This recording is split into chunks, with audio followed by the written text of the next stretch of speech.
record. And you bring it up over and over again. You don't forgive. You don't let go.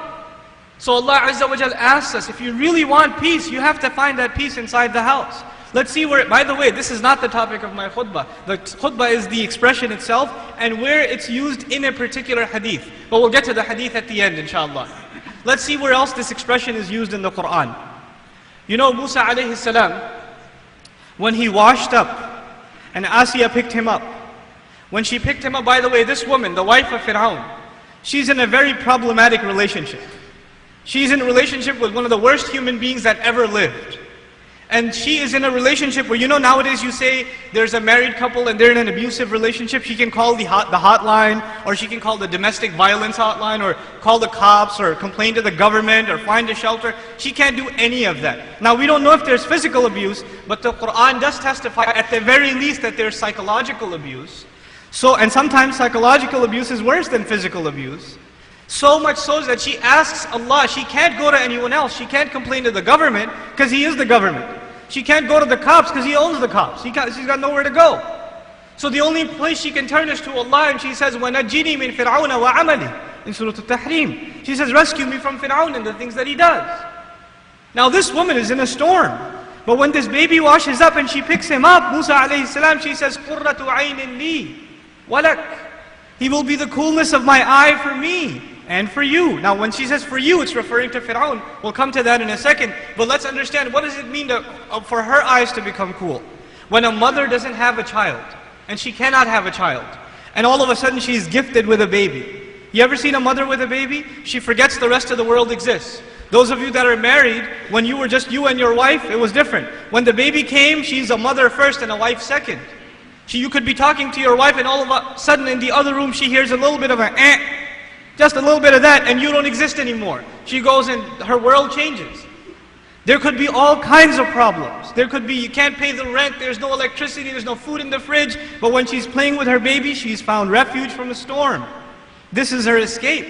This is her refuge. She's in a very depressing situation. Now she's finally found something that cools her eyes, because the rest of her life is there to warm her eyes. You understand that expression I gave you? Right? Subhanallah. But she also said He'll cool your eyes too, to Fir'aun. Now what's amazing is she didn't say قُرَّةُ عَيْنٍ لَنَا. He will cool our eyes. She didn't put herself next to Fir'aun. She separated him. وَلَكَ. Separated him. Because he doesn't want to associate with him in anything. رَضِيَ اللَّهُ عَنْهَا. What does it mean though that his eyes will become cool? It's obvious. The guy's a genocidal maniac. He kills babies every other year.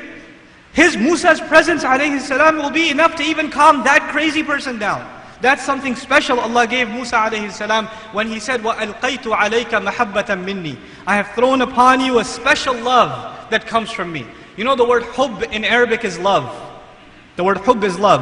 Mahabba is a hyperbolized form of love, extreme love. It's called masdar mimi in morphology. It's only used once in the Quran. It's only used for Musa alayhi salam, the love that Allah gave Musa alayhi salam. Hubb is used 11 times. But mahabba only for Musa alayhi salam this once. Something special about this child. So this child is used to cool the eyes of this woman.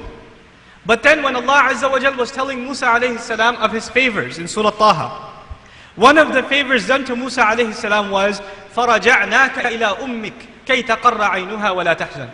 So we returned you to your mother, meaning your original mother. You know, when they couldn't find anybody to feed this child, and his sister came along and said, هَلْ أَدُلُّكُمْ عَلَى مَنْ يَأْكُلُهُ. Should I tell you of someone who will take care of this child? And by means of that strategy, Allah reintroduced the mother who just put her baby in the water. Now you have to imagine, when she's putting her baby in the water, are her eyes cool or warm? You have to imagine that yourself. You can figure that out. But when Allah returns her to her child, you can imagine the joy, the tears of joy she's crying. And Allah counts that and expresses that by what expression? So her eyes could become cool. Same expression again. But even this is not my topic. This was just to give you an appreciation of how powerful this expression is. My real topic to you today is a hadith of the Messenger sallallahu alaihi wasallam. But in order to understand and appreciate the beauty of those words in this profound hadith, I have to set the stage for you. You need a little bit of background. So I'd like you to pay close attention, inshallah ta'ala. I think you'll appreciate it. A messenger has to be engaged in two conversations. One conversation is with Allah, and the other conversation is with the people. Two conversations. A messenger communicates with Allah and communicates with the people. Since we were just talking about Musa alayhi salam, let's just take his example to understand this better. Musa alayhi salam is on a road trip with his family, like many of you will be this weekend at the ICNA convention. He's on a road trip, but he gets lost. And he sees a flame. And he tells his family to wait. Umkuthu inni anastu nara. It is I who sees a flame. Now on a side note, that's important because the way Allah structured the language of the ayah, He tells us nobody else could see the flame except Musa alayhi salam. It's not just anastu, it's inni anastu. He creates ikhtisas. It is only I for sure that sees the flame. Now it's important because if it's in the middle of the night, if anybody else sees a fire, what are they naturally going to do? They're going to end up there. But he's the only one who's meant to be there. So only he sees it. And he goes there, and I'm skipping through the passage. When he gets there, he's called by Allah. Ya Musa, Ya Musa, inni ana rabbuk, fakhla'na alayk. I am your master for sure, take your shoes off. Allah Azza wa Jalla starts talking to him. Now first of all, when you go somewhere strange and somebody knows you by name, it's already a shock. But when they introduce themselves to you as someone very important, before I go further, appreciate that. Have you ever met someone very important, very famous, very powerful? A celebrity even, right? When you meet someone like that, when you get to shake hands with someone like that, you say, man, I wish I had a camera. Or when you talk to somebody famous, you say, you know who I spoke to? You know who I got a chance to meet? You know who I talked to on the phone? You know who I ran into at the masjid, etc., etc.? It becomes a burning memory in your life. You've met a celebrity. You've met someone important. Now put that in perspective. Who is Musa alayhi salam meeting? Who is introducing himself to Musa alayhi salam? This is the greatest honor ever bestowed on a human being, that he's directly conversing with Allah. This is one of the great moments in human history. He's conversing with Allah Azza wa Jalla. Now you have to imagine, when you get a chance to meet somebody important, then the conversation doesn't last very long. When you meet someone important, they have other things to do, and you're lucky to get 10 seconds. But Allah Azza wa Jalla starts conversing with Musa alayhi salam in great detail. He introduces himself, gives him introduction himself properly also. Again, innani ana Allah, la ilaha illa ana, fa'budni wa aqimi as-salata li dhikri, inna sa'ata atiyatun. And he goes on. And then all of a sudden, Allah Azza wa Jalla asks a very strange question to Musa alayhi salam. He says to him, وَمَا تِلْكَ بِيَمِينِكَ يَا Musa? What's that in your right hand, Musa? Allah Azza wa Jalla, in the middle of this very serious conversation, says, what is in your right hand? Now Musa alayhi salam is an intelligent person. He knows that Allah knows. He knows that Allah knows. He could just answer, oh Allah, you know. What am I going to say? أَنْتَ أَعْلَمُ إِنَّكَ أَعْلَمُ مِنِّي. You for sure know better than I do. He could just say that.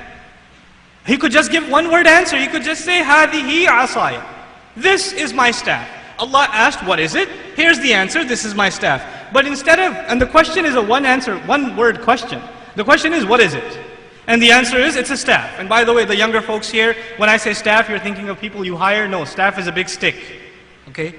And I don't use the word cane because a cane is a sign of weakness. But a staff is a symbol of strength. They're two different things in English literature. So it's a staff, a large stick. Okay? Musa alayhi salam is asked, what's in your hand? He says, it's my staff. But he doesn't stop there. He says, أَتَوَكَّأُ عَلَيْهَا. I lean on it sometimes.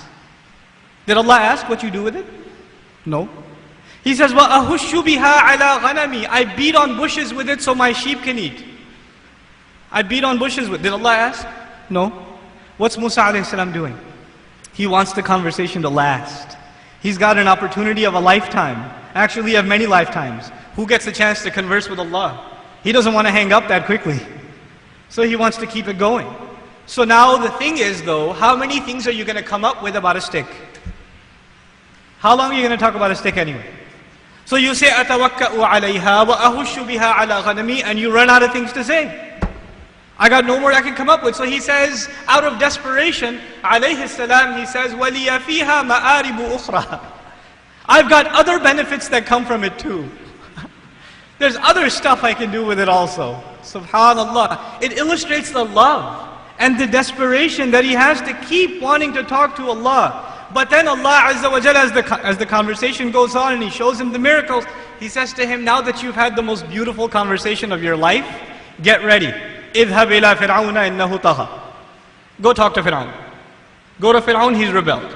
Now Fir'aun is, if you look at the conversation between Musa alayhi salam and Fir'aun, it is one of the most insulting conversations you will ever read. One person in the course of one conversation comes up with multiple insults. You ingrate, I raised you as a child, you're a liar, you deny what you did, you're not telling the truth, you are a magician, you're insane. I mean, he comes up with a bunch of stuff in one conversation. Do you think anybody enjoys being insulted? All of you are respectable people. When you go to work, you expect to be treated with respect. That's what you expect. But if one of your coworkers comes up to you and starts cursing you out and your family and calls you a liar and calls you, all kinds of names. They didn't hit you with their hand. They didn't cut you with their sword or shoot you with their gun. All they use is hurtful words. You know what would happen to you? You'd probably walk out of work or not eat lunch that day. And when you come home, your wife will say, "What happened to your face?" You say, "I don't want to talk about it." You would shut down mentally. You would shut down because respectable people, when bad language is used towards them, it hurts them a lot. It wears down on them. It burdens them. Now, if you're not a respectable person and you're part of the scum of society, then filthy language is totally okay for you.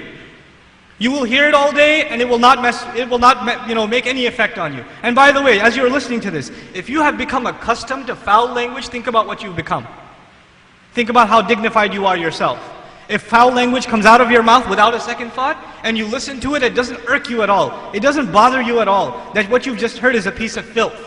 It doesn't bother you at all. It says something about your own dignity and how much respect you have for yourself.